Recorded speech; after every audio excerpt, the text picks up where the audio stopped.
Hello, I'm Sarah Stewart, Commissioner of the New Hampshire Department of Natural and Cultural Resources, and welcome to this year's special edition of the New Hampshire Poetry Out Loud Finals. Our 16th season of Poetry Out Loud looks a little different this year. In order to keep everyone safe, we are holding a virtual competition. Before we begin our program, I would like to invite Ginny Lupi, the Director of the New Hampshire State Council on the Arts, to present the land acknowledgement. The New Hampshire State Council on the Arts recognizes and acknowledges that we are located on Endicott, the traditional lands and waterways of the Abenaki, Pennacook, and Wabanaki peoples, past and present. Today we acknowledge and honor with gratitude the land itself and the people who have stewarded it throughout the generations. Thank you, Ginny. Poetry Out Loud is an initiative of the National Endowment for the Arts and the Poetry Foundation. The New Hampshire State Council on the Arts has been coordinating this high school poetry recitation event since 2005. This year, 26 high schools registered to participate and 19 named school champions that competed in our semi-final events. In the process, students mastered public speaking skills, built self-confidence, and learned about our literary heritage. After we meet this year's finalists, there will be 2 rounds of recitations that will be judged on the following criteria: accuracy, physical presence, voice and articulation, dramatic appropriateness, evidence of understanding, and overall performance. The top 4 students will then move on to recite in a 3rd round. A champion and alternate champion will be chosen from these 4. Due to some broadcast restrictions, some of the recited poems will not be included in our recording. We'd like to thank everyone who helped make this year's Poetry Out Loud a success. Now, let's meet this year's finalists and get to know a little bit more about them. I love poetry because I think it's a great way to get all these beautiful words on paper to just describe life in different ways and emotions in a way that most things can't do. Well, I think poetry has such a unique ability to bridge divides between space and time and really connect emotions and highlight these similarities that aren't really brought up in other mediums. For example, one of my selections is this poem from a 19th century monk. And when I first looked at it, I was like, what in the world do I have in common with this 19th century monk? And then I read it and dang, I have a lot in common with this 19th century monk. And it's just so special and unique in that way to me personally, I guess. I think what originally got me interested in it was kind of the ability to express complex ideas in an interesting and at least sometimes easy to understand format, and I just found that really intriguing. Through this experience, I've kind of formed a really close bond with poetry, working through my poems, like learning how to memorize them, learning like the most authentic recitation of each of my poems all these years. And I guess, again, through that, I've really learned to love it and really learned to appreciate the beauty of it. The main thing that I like about poetry is that it really allows me to do a lot of different things with my voice. Like I aspire to be a voice actor. So being given the opportunity to actually put that into action and to be able to manipulate my voice in ways that I wouldn't usually get to is a lot of fun. I view speech as a very powerful tool. I know there's this saying that sticks and stones can break my bones, but words can never hurt me. But I've never agreed with that. I've always thought that words can hurt you even more than physical damage. And so with that, poetry is a way for me to impact people with different stories or ideas, but in a positive way. I think that poetry is a kind of a way to look at the world with a different perspective. For instance, one of the poems I did examines the mutilated world, but it also looks at the beauty of the mutilated world and asks us to find the beauty. And I thought that was especially prevalent now since we're in the coronavirus pandemic and we are in a mutilated world, to try to look at the world with a different perspective. I like that it's up to my interpretation. 2 people could see one piece of poetry completely differently. And I think that's honestly amazing and kind of scary, but in a cool way. And I also like about speaking poetry is that I can become a whole different person when I do it, and then just go back to being me like it's nothing. So that's what I'd say. Before we begin the first round, I would like to thank all of those who supported these amazing students, their parents, their grandparents, their teachers, and friends. Thank you so much. Let's begin round one. The students will appear in alphabetical order by the name of their school. And Soul by Even Boland. My mother died one summer, the wettest in the records of the state. Crops rotted in the west, checked tablecloths dissolved in back gardens, empty deck chairs collected rain. As I took my way to her, through traffic, through lilacs stripping blackly behind houses and on curbsides, to pay her the last tribute of a daughter, I thought of something. I remembered I heard once that the body is, or is said to be, almost all water. And as I turned southward, that ours is a city of it, one in which every single day the elements begin a journey towards each other that will never, given our weather, fail. The ocean visible in the edges cut by it, cloud color reaching into air, the Liffey storing one and summoning the other, salt greeting the lack of it at the north wall, and as if that wasn't enough, all of it ending up almost every evening inside our speech. Coast, canal, ocean, river, stream, and now, mother. And I drove on, and although the mind is unreliable in grief, at the next cloudburst it almost seemed they could be shades of each other, the way the body is, of every one of them. And now, they were on the move again, fog into mist, mist into sea spray, and both into the oily glaze that lay on the railings of the house she was dying in as I went inside. Fairy Tale with Laryngitis and Resignation Letter by Jahan Dubrow. You remember the mermaid makes a deal. Her tongue evicted from her throat and moving is a knife cut with every step. This is what escape from water means. Dear colleagues, you write, for weeks I've been typing this letter in the bright kingdom of my imagination. Your body is a ship of pain. Pleasure is when you climb the rocks and watch the moonlight touching everywhere you want to go. A silver world called far away.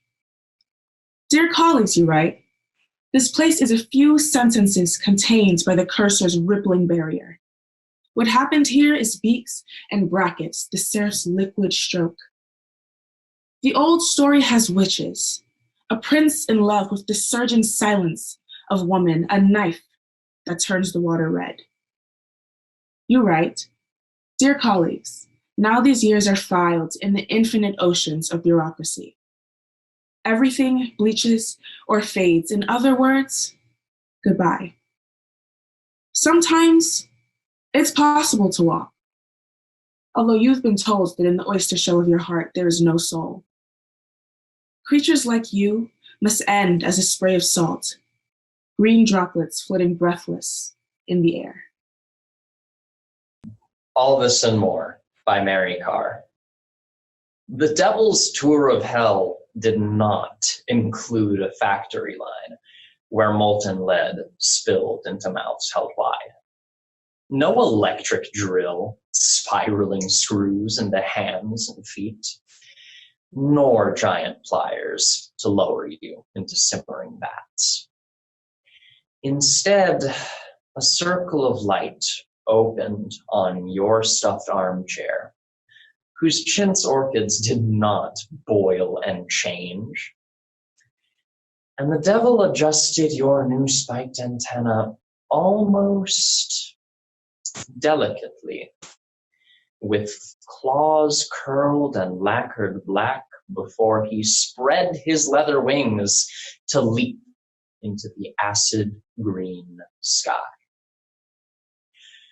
So your head became a TV hull, a gargoyle mirror, your doppelganger. Sloppy at the mouth and swollen at the joints, enacted your days in sinuous, slow motion. Your lines delivered with a mocking sneer. Sometimes the frame froze, reversed. Began again the red eyes of a friend you cursed, your girl child, cowered behind the drapes, parents alive. Again. And puzzled by this new form, that's why you clawed your way back to this life. I chose the layers because I think I resonated pretty well with it, and I thought the author just put such good, beautiful words into it. Well, I chose the poem Try to Praise the Mutilated World because I felt like it kind of gave me a connection to today's world during the coronavirus pandemic, which obviously the poem discusses the mutilated world and asks us to try to find the beauty in it. And so I thought that was especially important during this time, and that's why I chose the poem. Jabbawockee by Lewis Carroll. 'Twas brillig, and the slithy toves did gyre and gimble in the wabe. All mimsy were the borogoves, and the mome rats outgrabe. Beware the Jabberwock, my son, the jaws that bite, the claws that catch. Beware the jub-jub bird, and shun the frumious bandersnatch. He took his vorpal sword in hand, long time the manxome foe he sought. So rested he by the tum-tum tree, and stood a while and thought. And as in uffish thought he stood, the Jabberwock with eyes of flame came whiffling through the tulgey wood, and burbled as it came. 1, 2, 1, 2, and through, the vorpal blade went snicker-snack. He left it dead, and with its head he went galumphing back. And hast thou slain the Jabberwock? Come to my arms, my beamish boy, O frabjous day, Callooh, Calais, he chortled in his joy. 'Twas brillig, and the slithy toves did gyre and gimble in the wabe. All mimsy were the borogoves, and the mome rats outgrabe.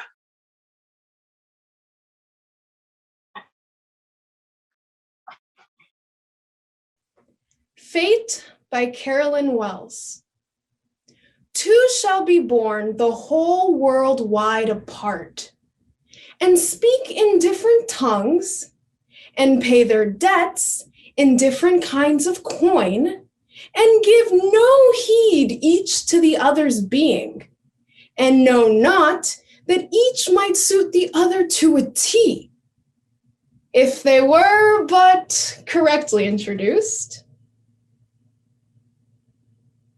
And these, unconsciously, shall bend their steps, escaping Spaniards and defying war, unerringly toward the same trysting place, albeit they know it not. Until at last they enter the same place, and suddenly they meet. And ere they've seen each other's face, they fall into each other's arms upon the Broadway cable car. And this is fate. Where the Wild Things Go by D. Gilson. The night Max wore his wolf suit made him infamous. Bred the child star, never sent to bed. Middle school? Max started drinking. Not in my house, his mother begged. No, no, no, wild thing. Max reminded her who bought this condo, who paid for her meds. Freshman year, Max raved, roared his terrible roar, rolled, and almost wound up in a warehouse dead. Where, oh, where do the wild things go? To rehab in high school, to college on residual book sales. Max kept his head down, laughed at drunken frat boys. Bro, let the wild rumpus start. Max said no thanks and volunteered for the Peace Corps instead. 2 years in Kenya, 1 in Belarus, the president thought Max might be of some use. Max moved to Washington, appointed at the State Department a cultural attaché. One important day, Max wore his wolf gray suit, then drove home, well past rush hour, in a freak snowstorm. Max drove down the deserted beltway, thought it his throne. Yes, Max belted. This is where the wild things roam.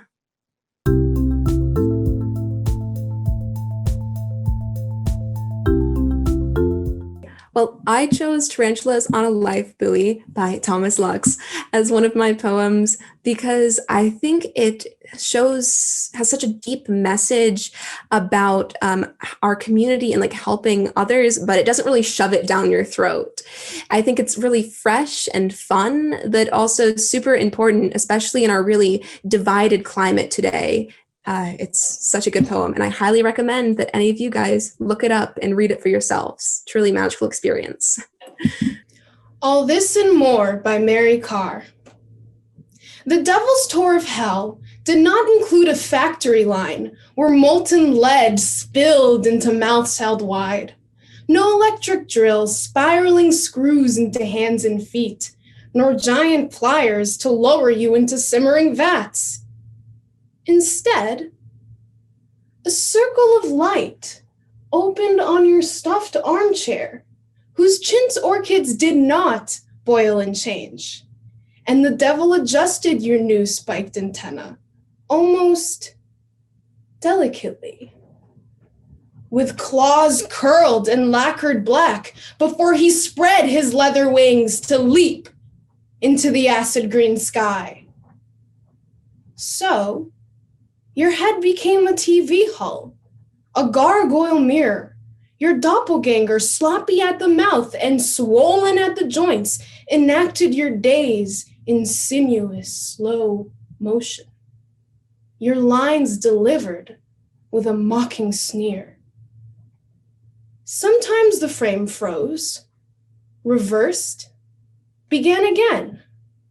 The red eyes of a friend you cursed, your girl child cowered behind the drapes, parents alive again and puzzled by this new form. That's why you clawed your way back to this life. All Hallows Eve by Dorothea Tanning. Be perfect, make it otherwise. Yesterday is torn in shreds. Lightning's 1,000 sulfur eyes rip apart the breathing beds.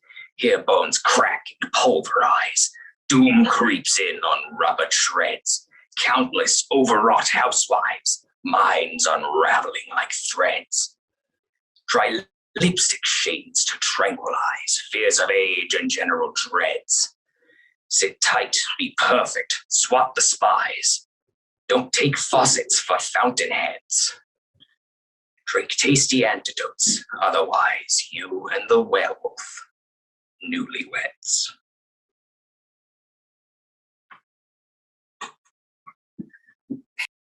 Snow Day by Billy Collins. Today we woke up to a revolution of snow, its white flag waving over everything. The landscape vanished, not a single mouse to punctuate the blankness, and beyond these windows, the government buildings smothered, schools and libraries buried, the post office lost under the noiseless drift. The paths of trains softly blocked, the world fallen under this falling. In a while I will put on some boots and step out like someone walking in water.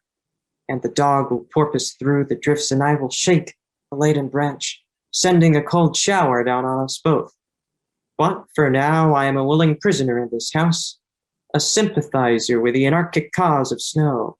I will make a pot of tea and listen to the plastic radio on the counter, as glad as anyone to hear the news that the Kitty Corner School is closed, the Ding Dong School closed, the Yellowboard Children's School closed, the Hi-Ho Nursery School closed, along with, some will be delighted to hear, the Toadstool School, the Little School, Little Sparrow's Nursery School, Little Stars Preschool, Peas and Carrots Day School, the Tom Thumb Child Center, all closed, and, clap your hands, the Peanuts Play School.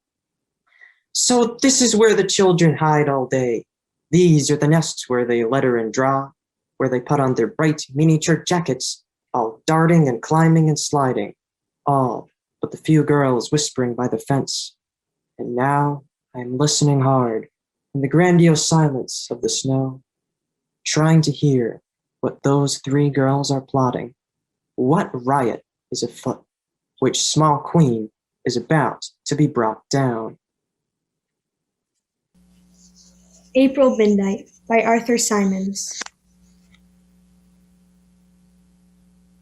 Side by side through the streets at midnight, roaming together through the tumultuous night of London in the miraculous April weather. Roaming together under the gaslight, day's work over. How the spring calls to us here in the city, calls to the heart, from the heart of a lover. Cool the wind blows, fresh in our faces, cleansing, entrancing. After the heat and the fumes and the footlights where you dance and I watch your dancing. Good it is to be here together, good to be roaming, even in London, even at midnight. Lover-like in a lover's gloaming, you the dancer, and I the dreamer. Children together, wandering through the night of London in the miraculous April weather. To be honest with you, I have no clue why I chose that one. I don't remember why I chose it. I picked that for my class-wide poem a year ago, and the reasoning completely escapes me. The one thing I do know is that I like Dickinson. I've done a few of her poems in the past. That's probably the best answer I could give. The Card Tables by Jericho Brown. Stop playing. You do remember the card tables. Slick stick figures like men with low-cut fades, short but standing straight because we bent them into weak display. What didn't we want? What wouldn't we claim? How perfectly each surface was made for throwing, dropping, or slamming a necessary portion of our pay? And how could any of us get by with one in the way? Didn't that bare square ask to be played on? Beaten on the head, then folded, then put away? All so we could call ourselves safe. Now that there was more room, a little more space.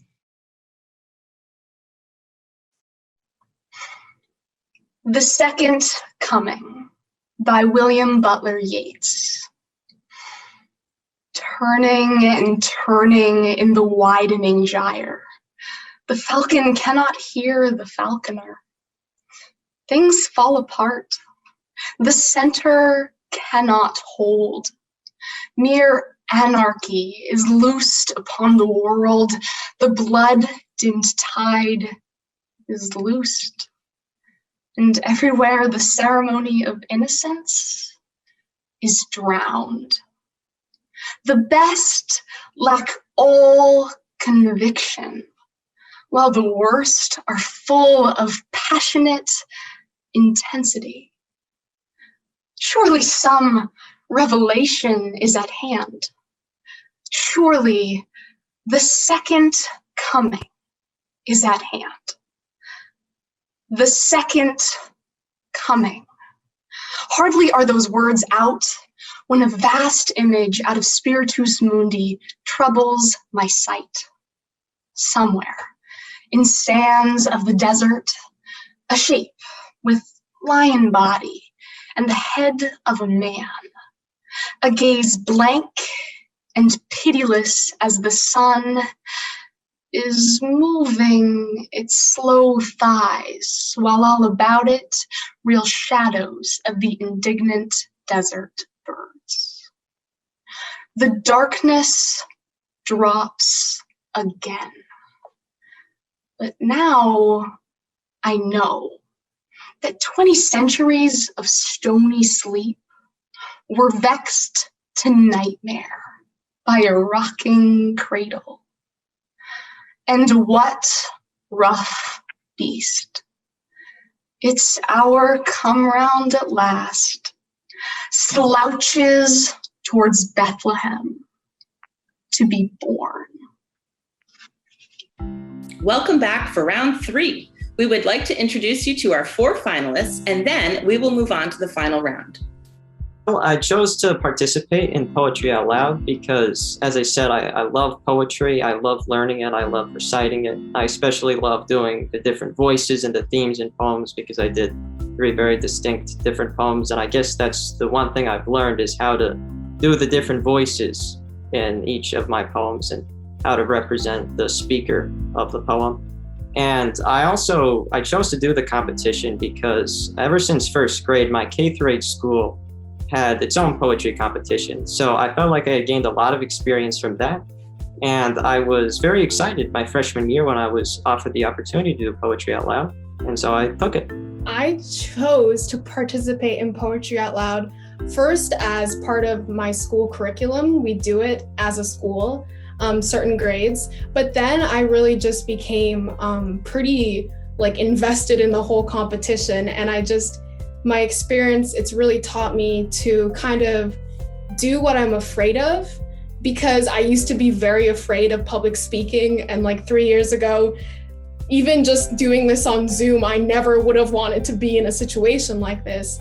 But in overcoming that fear and participating in Poetry Out Loud, it's been one of the most enjoyable and rewarding experiences. So doing what I'm afraid of, that's what Poetry Out Loud has taught me. I participated in Poetry Out Loud because I think one of the really benefits of poetry as a medium is its ability to create this amalgamation of human consciousness. So the poet has these thoughts and emotions in their brain that they put onto paper and they verbalize their thoughts. And then I read that poem and then I present it as an orator to an audience with my own emotions and feelings. And then the audience listens to that and interprets it in their own way and adds their own level of emotion and feeling. And I think that's just so unbelievably special. Way back in 8th grade, one of my friends from my dance team actually made it to the state finals, and me and a couple of my friends decided to support her in that and go, and we saw her perform and it was really cool. And then my next year in high school, in my freshman humanities class,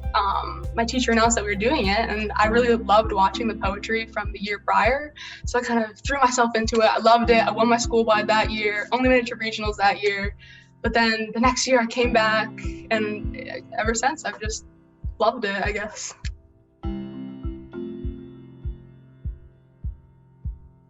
The New Colossus by Emma Lazarus. Not like the brazen giant of Greek fame, with conquering limbs astride from land to land. Here, at our sea-washed sunset gates shall stand a mighty woman with a torch, whose flame is the imprisoned lightning, and her name, Mother of Exiles. From her beacon hands glows worldwide welcome. Her mild eyes command the air-bridged harbor that twin cities frame. Keep, ancient lands, your storied pomp, cries she with silent lips. Give me, your tired, your poor, your huddled masses yearning to breathe free, the wretched refuse of your teeming shore.